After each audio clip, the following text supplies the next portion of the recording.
noong 2003 at sa nasabing proyekto mula sa upgrade project to acquisition project, ito ay nagkakahalaga ng halos 140 milyong piso. Ang mga combat vehicle o sasakyang katulad nitong APC M113 ay isa sa the most produced armored vehicle sa buong mundo. Ito ay may combat weight o bigat na 10.7 tons at nakakapagsakay ng 13 sundalo kabilang ang driver at gunner.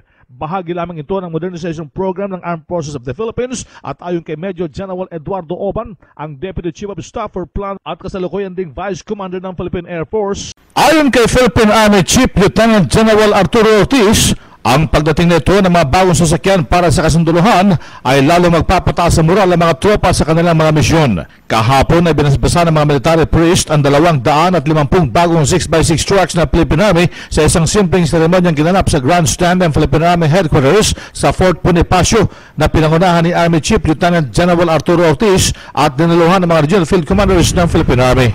Masayang sigurado sa ating mga field units dahil itong mga bagong 2.5 ton na KM250 brand new M35s ay nakalaan para sa kanila, and this would definitely a big boost to their mobility requirements ng ating mga field units, meaning sa itong mga battalions natin na nasa Mindanao, Visayas at saka Luzon na directly involved sa counterinsurgency or ISO natin.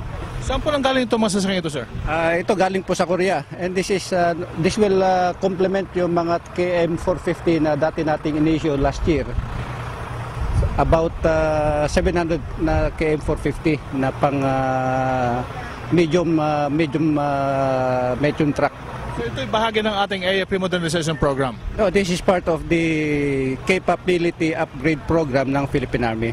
Iba pa ito doon sa modernization, although related dito sa modernization program ng Philippine Army. Maliban po sa mga truck nito, ano pa ang mga dumating sa atin, sir? Dumating na yung mga KM450 na pang squad size na mga mobility na mga ating mga tropa. Yung last na issue is 137 and totaling nakumpleto na yung halos 700 plus na KM450.